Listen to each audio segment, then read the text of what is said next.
ছোট ভাই মারা গেলে ছোট ভাইয়ের ছেলে মেয়ে এবং বউয়ের কথা চিন্তা করে ছোট ভাই এর বউকে বড় ভাই বিয়ে করতে পারবে কিনা, বড় ভাইয়ের বউ থাকা অবস্থায়, এটি ইসলাম কি বলে?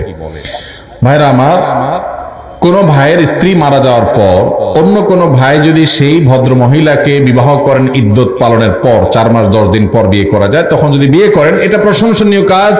অভিভাবকত্বের জায়গা থেকে, ভাতিজাদের প্রতি দায়িত্বশীলতার জায়গা থেকে এটা খুবই প্রশংসনীয় কাজ। আমাদের সমাজ বেশিরভাগ মানুষ এটাকে ভালো চোখে দেখে না, কারণ সমাজটা তো সব রোগাদের সমাজ, রোগী হয়ে গেছি আমরা। ভালো জিনিস আমাদের কাছে খারাপ লাগে, খারাপটা বরং ভালো লাগে।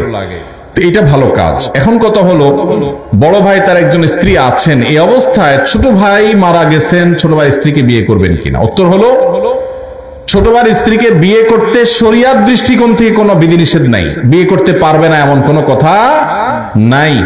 বাকি তার দুজন স্ত্রী একসঙ্গে থাকলে তিনি ইনসাফ করতে পারবেন কিনা, শরিয়ার বিধিবিধান মানতে পারবেন কিনা, সাম্যতা বজায় রাখতে পারবেন কিনা, এখানে আবার কিন্তু ন্যায্যতার ওয়াজ আনলে হবে না, এখানে কিন্তু সাম্যতা লাগবে, সমান সমান দিতে হবে। এখানে আল্লাহ তাআলা সেটা আমাদের জন্য আবশ্যক করে দিয়েছেন। তো সেটা করতে পারবে কিনা, এই বিষয়টা নিশ্চিত করতে হবে। যদি পারেন তাহলে সব যদির পরে, সব শর্ত পূরণ হওয়ার পর তিনি চাইলে শরিয়ার সম্মত ভাবে তিনি বিবাহ করতে পারবেন। কিন্তু অনেক ক্ষেত্রে দেখা যায় ভালোর জন্য করতে গিয়ে উল্টা আরো খারাপ হয়। দেখা যায় ঘরে বিশ্বযুদ্ধ লেগে যায়, আছে না নাই? যদি কোনো আল্লাহর বাদী, যদি আল্লাহর কোনো বান্দী যদি স্যাক্রিফাইস করেন এক্ষেত্রে, তাহলে এটা অবশ্যই একজন জান্নাতি মানুষের কাজ, অবশ্যই একজন আল্লাহর নেককার বান্দির কাজ। আল্লাহ আমাদেরকে তৌফিক দান করুন। ফজরের সময় ঘুম থেকে উঠতে দেরি হলে করণীয় কি?